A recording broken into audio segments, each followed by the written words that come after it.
지난 2022년, 2023년 2년 동안은 말씀으로 흥황하는 교회라는 주제로 우리가 함께 신앙생활을 해왔습니다. 여기서 흥황한다는 말은 교인들이 많아진다는 뜻이 아니라 교회로서의 어떤 역할, 예배하고 말씀을 가르치고 배우고 전도하고 구제하고 교제하는 이런 일들이 원활하게 잘 이루어지는 것이 그것이 흥황이다 하는 말씀을 드렸습니다. 올해 또 내년 2년의 주제는 선한 영향력을 끼치는 교회, 이런 주제를 정했습니다. 지난해 여름에 어느 가게를, 식당을 갔다가 나오는데 식당 입구에 이런 글이 있었습니다. 선한 영향력 가게. 가게 이름이 아니고 선한 영향력 가게라고 하는 캠페인 구호가 붙어 있었습니다. 2019년 서울 마포구에 위치한 진짜 파스타 매장에서 시작된 결식 아동 돕기 캠페인의 하나였습니다. 한 사람의 선한 생각이 많은 사람들에게 영향력을 끼치고 있었습니다. 식당에서 시작된 일이 학원으로, 그리고 병원과 안경점 등 아이들에게 도움이 될 만한 많은 업체들이 이 일에 참여하고 있었습니다. 그래서 우리 교회도 선한 영향력을 끼치는 교회가 되야겠다 하는 생각에 말씀을 읽는 가운데 선한 영향력을 끼치는 교회라는 주제를 정하게 되었습니다. 바이러스처럼 선한 일은 전염이 됩니다. 다른 사람이 하는 선한 일을 보면은 나도 선한 일을 하고 싶어지는 생각이 듭니다. 그래서 우리는 선한 영향을 받기도 하고 선한 영향을 끼칠 수도 있습니다. 이제 1년을 시작하는 시점입니다. 한 해를 시작하면서 우리는 하나님께 복을 달라고 기도합니다. 하나님 축복해 주시옵소서. 나에게도, 우리 가정에도, 우리 회사에도, 우리 교회에도, 우리 나라에도 하나님의 복을 내려 주시옵소서. 하나님의 자녀고 하나님의 백성이니까 당연히 복을 줄 줄로 알고 복을 빕니다마는 복을 빌기 전에 복을 받을 만한 짓을 해야 합니다. 선한 영향력을 끼칠 준비를 하고 선한 영향력을 끼칠 수 있도록 기도한다면 우리가 복을 빌지 않아도 올 한 해 동안 우리에게 하나님의 큰 은혜와 복을 내려주실 것입니다. 먼저 사도 바울이 말하는 선한 영향력이라는 게 뭔가, 디도서 3장을 보면서 그 해답을 얻게 되었습니다. 여러분이 디도서 3장을 같이 보면 좋겠습니다. 디도서 3장 1절에 보시면 너는 그들로 하여금 통치자들과 권세 잡은 자들에게 복종하며 순종하며 모든 선한 일 행하기를 준비하게 하며 그렇습니다. 사도 바울이 그레데 섬에 있는 목회자 디도에게 그 그레데 교회의 교인들이 선한 일을 행할 수 있도록 준비시켜라. 선한 일 행하기를 준비하라 그랬습니다. 선한 일 행하기를 그랬습니다. 선한 일이라고 하는 것, 선한 행동, 선한 영향력은 그냥 선한 마음을 갖거나 친절한 태도만을 이야기하는 것이 아닙니다. 선한 행동이 있어야 됩니다. 선한 일을 행하기를 준비하게 하며 그렇습니다. 선한 일을 행하기를, 그냥 착한 마음, 공손한 태도만 가지고는 선한 영향력을 끼칠 수가 없습니다. 선한 행동이 필요합니다. 선한 일이 필요한 것이죠. 우리는 선한 일을 할 수 있는 기회를 달라고 기도해야 하고, 선한 일을 할 수 있는 기회가 주어졌을 때 그 선한 일을 함으로 선한 영향력을 끼칠 수 있도록 준비를 하고 있어야 됩니다. 그렇다면 어떻게 하는 것이 선한 일을 할 수 있는 준비를 하는 것일까? 첫째는 2절에 보시면 아무도 비방하지 말며 그렇습니다. 비방하지 말며, 남을 비방하지 않는 것, 부당하게 헐뜯지 않는 것, 이유 없이 다른 사람을 비난하지 않는 것입니다. 반대를 위한 반대. 무조건 상대방은 틀리고 나만 옳은 사람이야. 이런 생각. 비방하고 악담하고 늘 부정적인 말만 한다면 선한 영향력을 끼칠 수가 없습니다. 선한 영향력을 끼치기 위해서는 남을 비방하는 것을 그쳐야 합니다. 어떤 사람이 새해 초가 되니까 1년의 목표가 뭐냐? 올해 계획이 뭐냐? 말을 많이 하지 않는 것. 그걸 7년째 연초에 목표를 잡았답니다. 잘 안 된다는 거지. 나이가 들수록 말이 많아지고 말이 많아지다 보면은 자기 자신이 너무나 가볍게 여겨진대요. 내가 왜 이리 말이 많지?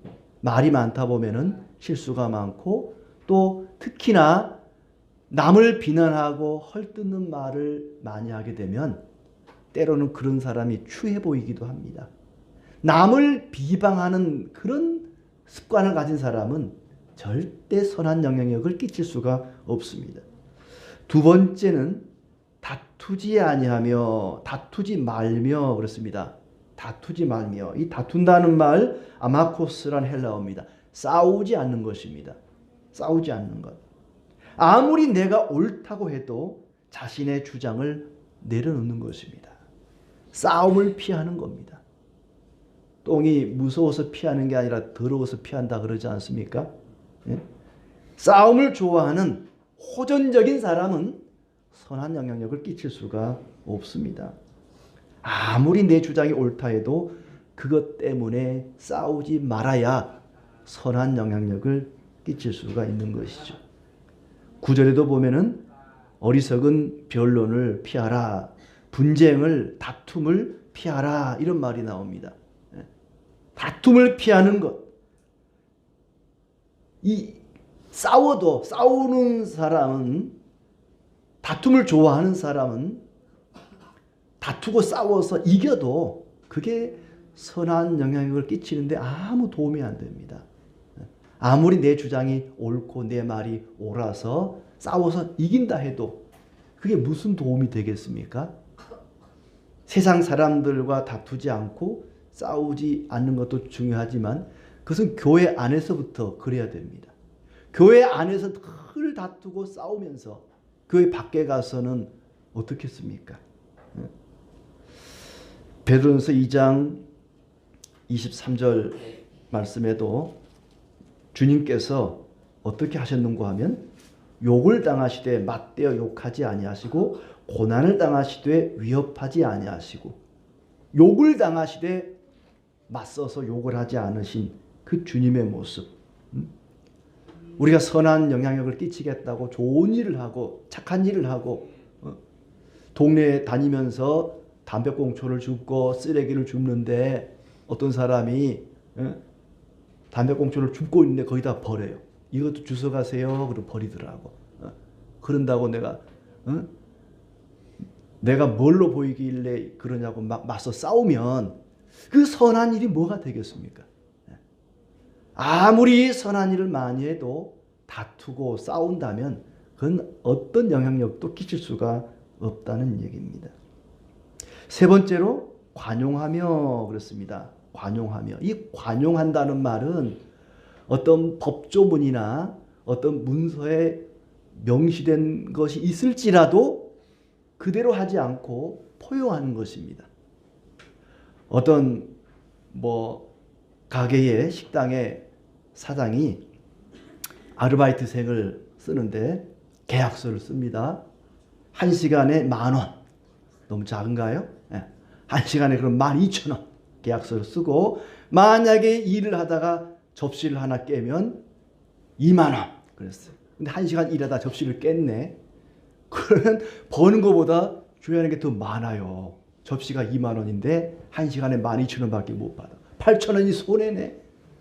그렇지만 이 주인이 계약서대로 하지 않고 열심히 일했으니까 내가 그냥 접시값을 안 받을게. 이 계약서에는 접시값을 20,000원 물어주기로 했지만 그대로 하지 않고 그냥 받아주는 거예요. 이게 관용이라는 말이죠. 관용이라는 것은 그런 것입니다. 잠언 17장 9절 말씀해 보시면은 허물을 덮어주는 자는 사랑을 구하는 자요 그것을 거듭 말하는 자는 친한 것을 이간하는 자니라. 허물을 덮어주는 것, 이것이 관용이죠. 관용. 이해하고 용납하고 포용하는 것입니다. 관대하게 포용하는 것이죠. 다른 사람의 실수와 허물을 봐도 그것을 그냥 웃어 넘길 수 있고 받아주는 것입니다. 어떤 교회에서 목사님이 성경 공부를 하는데 이제 성경 공부 마지막에 마치는 기도를 장로님을 시켰대요. 장로님이 기도를 하는데 1시간을 기도를 하는 거예요. 창세기부터 요한계시록까지 기도를 하는데 눈 떠보니까 다 가고 목사님 혼자 남았더래요. 그래가지고 목사님 다 어디 갔습니까? 그랬더니 노아 홍수에 다 떠내려갔어요. 그랬대요. 네. 그래도 목사님은 다 받아주는 거죠. 기도는 짧게 해야 된다 하지만 길게 해도 받아주는 것. 이게 관용입니다. 관용.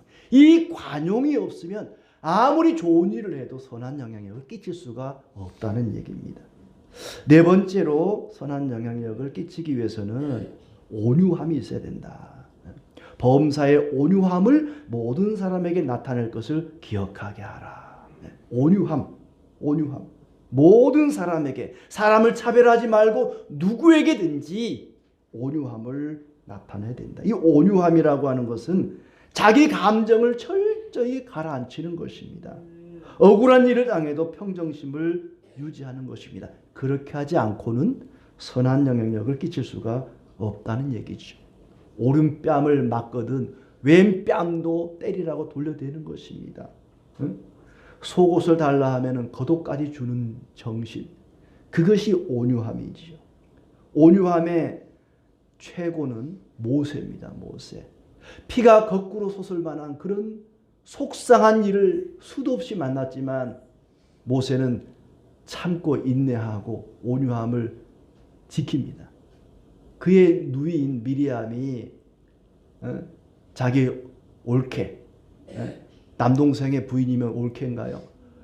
이 얼굴이 까만 흑인을 아내로 맞이했다고 그걸 가지고 시비를 걸고 모세를 막 꾸중을 하는데 얼마나 속상하겠습니까?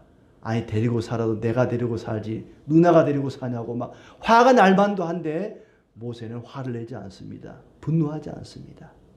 또 여러 백성들이 그렇게 덤벼들어도 모세는 끝까지 자기 감정을 억누르고 참습니다. 그게 온유함이죠. 온유함. 자신에게는 엄격하고 타인에게는 관대한, 헬라어로 프라우스라는 말입니다. 온유함.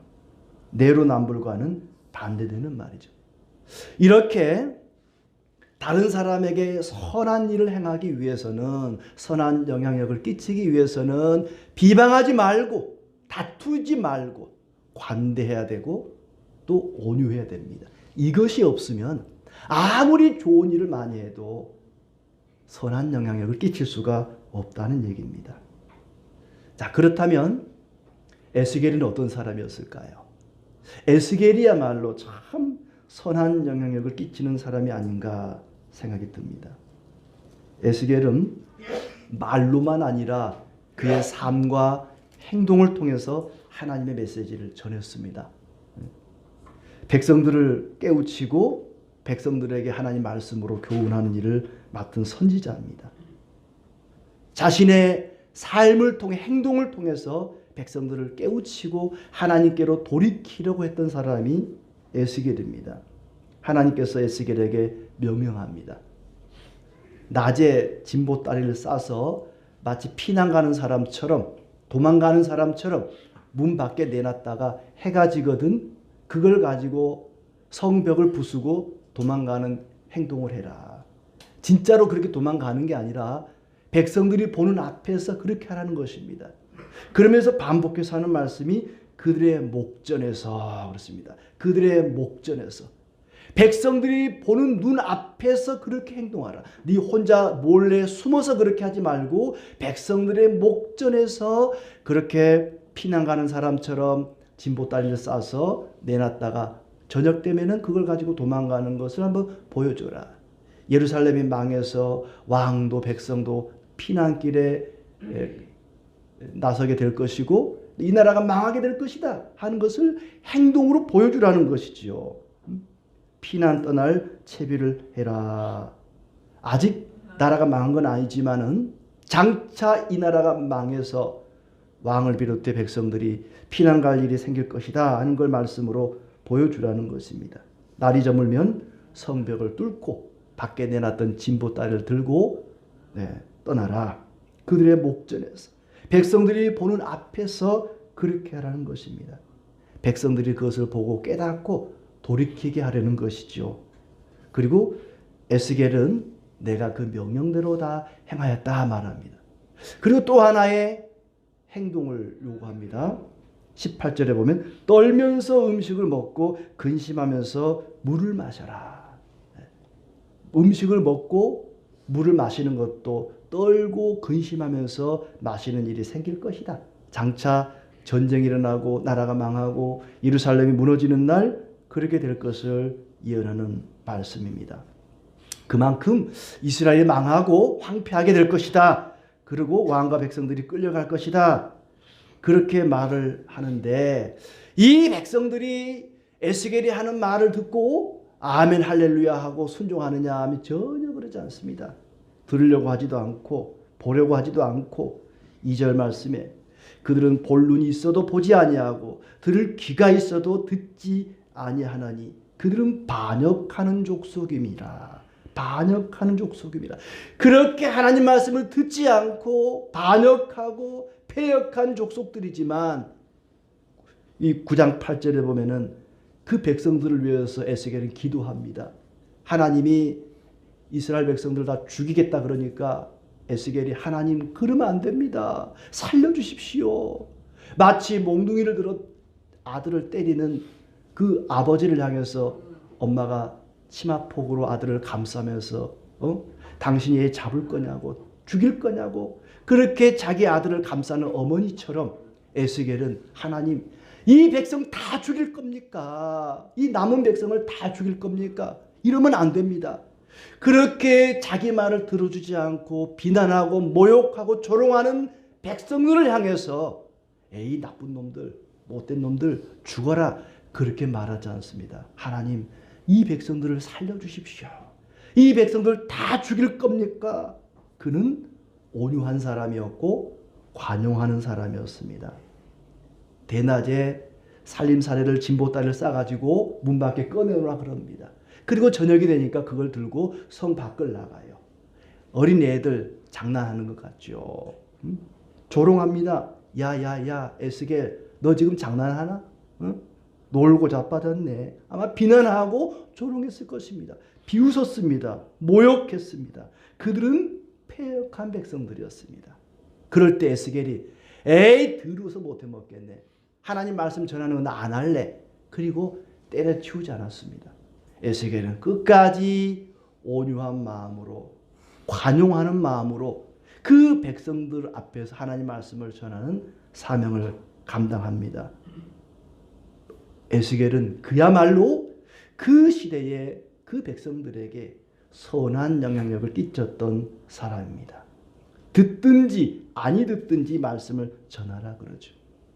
백성들이 말씀을 듣지 않을 때 멱살을 붙잡고 이 나쁜 놈들, 이 못된 놈들 왜 하나님 말씀을 듣지 않느냐고 싸우지 않았습니다. 다투지 않았습니다. 그들을 비방하지 않습니다. 그들이 보는 앞에서 그들의 목전에서 말과 행동으로 선한 영향력을 끼쳤던 사람입니다. 우리가 읽었던 디도서, 그 디도는 그레데 섬, 지금의 크레타 섬에서 목회하는 목회자였습니다. 이 그레데 섬 사람들은 바이킹족들입니다. 굉장히 싸움을 좋아하는 호전적인 사람들이고 거친 사람들입니다. 늘상 반란과 쿠데타가 일어나는 그런 지역이었고 국가 권력에는 비협조적인 사람들이었습니다. 그야말로 다툼과 비방을 좋아하고 관용과 온유함은 없었던 사람들입니다. 그런 크레타 섬에 교회가 세워졌고 디도가 목회자로 사역을 하게 된 것입니다. 그들에게 표현과 또 말이 거칠고 친절하지 못한 그들에게 바울은 이야기합니다. 아무리 당신들이 열심히 복음을 전하고 구제하고 선한 일을 할지라도 그렇게 싸움을 좋아하고 비방하고 관용과 온유가 없다면 선한 영향을 끼칠 수가 없습니다. 선한 일을 행할 수가 없습니다. 그러니 선한 일을 할 수 있는 기회가 주어졌을 때 선한 영향을 끼칠 수 있도록 여러분은 비방과 다툼을 그치고 관용과 온유함으로 준비를 하고 있어야 됩니다. 그러지 않고는 기회가 왔을 때 선한 일을 할 수가 없습니다. 그 얘기를 하고 있는 겁니다. 무조건 참으라는 얘기가 아닙니다. 우리는 소망을 땅에 두고 사는 사람들이 아니라 하늘에 두고 사는 사람들입니다. 에스겔 시대나 바울 시대나 오늘 우리 시대나 모든 성도들은 그 소망을 땅에 두고 사는 사람들이 아닙니다. 무슨 얘기냐면 이 땅에서 잘 먹고 잘 사는 것이 우리 인생의 목적이 아니라는 것입니다. 이 땅에서 배불리 떵떵거리며 사는 것이 우리 인생의 목적이 아닙니다. 소망을 땅에 두고 산다면, 이 세상에서 잘 먹고 잘 사는 것이 인생의 목적이라면 악착같이 경쟁해서 이겨야 하기 때문에 관용이나 온유는 어렵습니다. 사치에 불과합니다. 다른 경쟁자를 비방하고 싸우고 짓밟아야만 내가 이 땅에서 살아남을 수가 있습니다. 이 땅에 소망을 두고 산다면 그렇다는 얘기입니다. 그러나 우리는 이 땅에 소망을 두는 사람들이 아니라 하늘에 소망을 두고 사는 사람들입니다. 나를 비방하거나 모욕하고 조롱하고 누군가 나를 무시한다면 우리는 굉장히 기분이 나쁘지요. 견딜 수가 없습니다. 하지만 소망을 하늘에 두고 사는 사람은 그렇지 않습니다. 아무리 누군가 나를 비방하고 모욕하고 조롱한다 할지라도, 무시하고 멸시한다 할지라도 괜찮아. 나는 괜찮아. 우리는 충분히 그럴 수 있습니다. 다시 디도서 3장으로 돌아가 보면 바울은 디도에게 이렇게 이야기합니다. 3절에 우리도 전에는 어리석은 자요 순종하지 아니한 자요 속은 자요 여러 가지 정욕과 행락에 종노릇 한 자요 악독과 투기를 일삼은 자요 가증스러운 자요 피차 미워한 자였다. 우리도 과거에는 그랬다는 것입니다. 바울과 모든 성도들도 과거에는 그랬다는 거예요. 과거에는 관용도 없고 온유도 없고 비방하기 좋아하고 다투기 좋아하고 논쟁하기 좋아하고 예수님 믿기 이전에는 그랬다는 것입니다. 이 땅에 소망을 두고 살았기 때문에 그랬다는 것입니다. 그러나 이제는 아니라는 것이죠. 예수님을 믿고 새롭게 되었으니 이제는 그렇지 않다는 것입니다.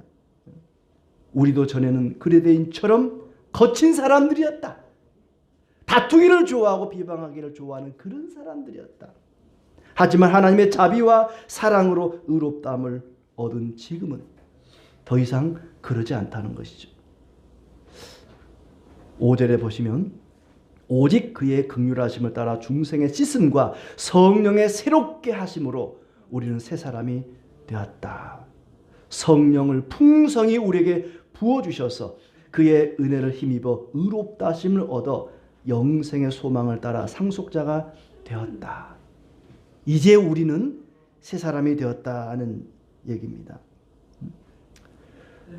선한 영향력이라고 하는 것은 대단한 것이 아닙니다. 어느 연예인처럼 마라톤 해가지고 1m마다 10,000원씩 자선기금에 보내겠습니다. 그렇게 해서 뭐 수천 수억 원을 기부하는 그런 것만이 선한 영향력은 아닙니다. 어떤 스포츠 스타처럼 수억 원을 자선단체에 기부하는 그것만이 선한 영향을 끼치는 것은 아닙니다.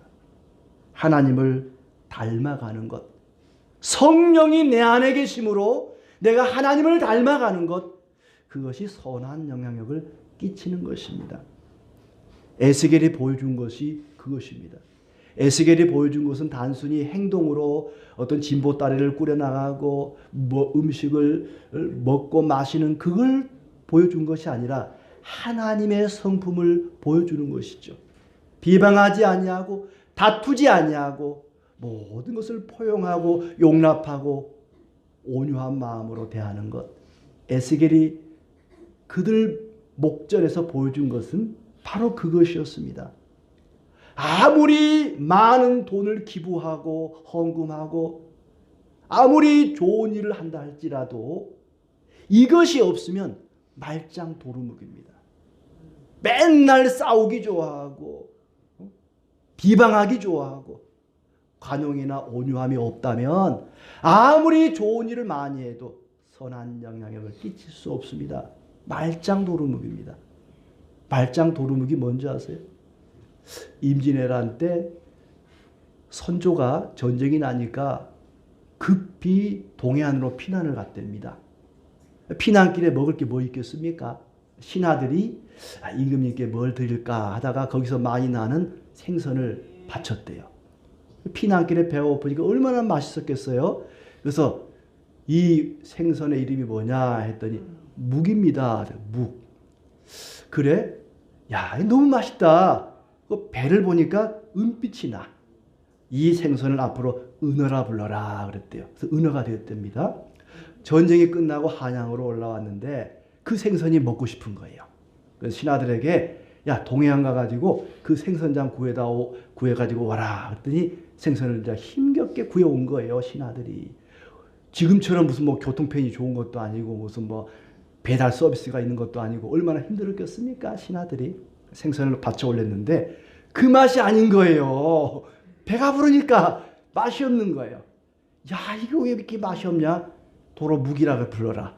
아, 도루묵이라. 그래서 도루묵이 되었답니다. 신하들의 그 수고가 얼마나 헛됩니까? 얼마나 고생을 했는데 도루묵이래요, 그냥. 말짱 도루묵이 뭐냐? 고생했는데 헛일을 갖다 말짱 도루묵 그러는 것입니다. 많은 사람을 도와주고 착한 일을 하고 엄청난 일을 하면 얼마나 귀한 일이에요. 좋은 일 많이 하면 얼마나 귀한 일입니까? 근데 비방하기 좋아하고 다투기 좋아하고 관용과 온유가 없으면 말짱 도루묵 헛일이라는 것입니다. 선한 영향력을 끼칠 수가 없는 것입니다. 예를 들자면 어떤 사람이 가난한 학생들 도와주라고 학교에다가 막 기부금을 많이 수천만 원 기부금을 했어요. 그랬더니 교장 선생님이 너무 고마워가지고 사장님 이번 졸업식에 감사표를 드릴 테니까 우리 학교를 좀 오십시오. 학교를 딱 양복 빼입고 이제 가는데 학교를 가다 보니까 학생들이 막 아무데나 쓰레기를 버려놨어요. 야, 누가 여기다 쓰레기 이렇게 버렸어? 비난을 해요. 가다가 침을 또 막 뱉어, 침을 뱉어. 야, 너 학생이 돼가지고 아무데나 침 뱉으면 돼? 막 멱살 잡고 싸워요. 그리고 이제 단상에 올라가서 감사패를 받는다고 해보세요. 그게 선한 영향을 끼치겠습니까? 아무리 좋은 일을 많이 해도 다투기를 좋아하고 비방하기를 좋아하고 관용과 온유가 없으면 말짱 도루묵 다 헛일이라는 얘기입니다. 선한 영향력을 끼칠 수가 없다는 얘기죠. 선한 것은 사람에게서 나오지 않습니다. 인간은 아담 이후에 타락했기 때문에 전적으로 부패했기 때문에 사람 속에서는 선한 것이 나올 수가 없습니다. 선한 분은 하나님 한 분밖에 없습니다. 마가복음 10장에 보면은 부자 청년이 예수님을 찾아와서 묻습니다. 선한 선생님이여 어떻게 해야 영생을 얻습니까? 물었더니 예수님께서 하시는 말씀이 하나님 한 분 외에는 선한 이가 없느니라. 하나님 한 분 외에는 선한 이가 없느니라. 인간 속에서는 선함이 없습니다. 좋은 일을 하고도 뭔가 칭찬받기를 원하고 박수받기를 원하고 그런 마음이 인간에게는 도사리고 있어요. 부패했기 때문에. 하나님 외에는 선한 분이 없습니다. 예수님만이 우리의 선한 목자가 되십니다. 선한 영향력은 사람에게서 나오는 것이 아니라 하나님께로부터만 나오는 것입니다. 그래서 바울이 디도에게 이야기하는 것이 디도 3장 8절에 보면 이 말이 미쁘다. 원하건대 너는 이 여러 것에 대하여 굳세게 말하라. 이는 하나님을 믿는 자들 하여금 조심하여 선한 일을 힘쓰게 하려 함이라. 선한 일을 힘쓰게 하려고 우리를 거듭나게 하셨다는 겁니다. 우리가 예수님을 믿고 성령으로 거듭난 것이 선한 일을 하게 하려고 그랬겠다는 거예요. 선한 영향력을 끼치게 하려고 우리를 성령으로 거듭나게 하셨습니다. 6절 끝에 보면 우리에게 그 성령을 풍성히 부어주사 우리로 그의 은혜를 힘입어 의롭다 하심을 얻어 영생의 소망을 따라 상속자가 되게 하신 이유는 뭐냐? 선한 일을 하게 하려고, 선한 영향력을 끼치게 하려고, 그러기 위해서는 우리 속에 성령을 풍성히 부어주셨다는 거예요. 성령 충만하지 않고는, 성령을 의지하지 않고는 선한 영향력을 끼칠 수가 없습니다. 에스겔을 보십시오. 여러분이 에스겔서를 읽어보면 처음부터 끝까지 에스겔은 성령의 이끄심을 따라 살아갑니다. 성령의 이끄심을 따라 말하고 행동합니다. 그야말로 성령 충만했던 사람입니다. 이 두루마리를 먹으라 할 때에 하나님의 말씀을 먹고 그의 창자에 채우니 말씀이 두루마리가 달았다고 이야기합니다. 하나님의 말씀으로 충만할 때에 하나님의 영이 그 안에 가득했고 성령의 이끄심을 따라 그는 선한 영향력을 끼칠 수가 있었던 것입니다. 우리는 선하신 하나님 그분의 영을 의지할 때 선한 영향력을 끼칠 수가 있습니다. 선한 영향력은 돈에서 나오지 않습니다. 힘에서 나오지 않습니다. 사회적인 지위에서 나오는 것도 아닙니다. 오로지 성령을 의지할 때 우리는 선한 영향력을 끼칠 수가 있습니다. 하나님 한 분만이 선하시기 때문에 그렇습니다. 여러분 올 한 해 동안 선한 영향력을 끼치는 성도와 교회가 되기를 바랍니다. 비방하지 말고 다투지 말고 관용과 온유함으로 준비하고 계십시오. 기회가 올 것입니다. 선한 일을 할 수 있는 기회가 틀림없이 올 것입니다. 그런 기회가 오기를 기도하면서 그런 기회가 왔을 때 선한 일을 행함으로 선한 영향력을 끼치고 하나님의 풍성한 은혜 가운데 살아가시기를 축복합니다.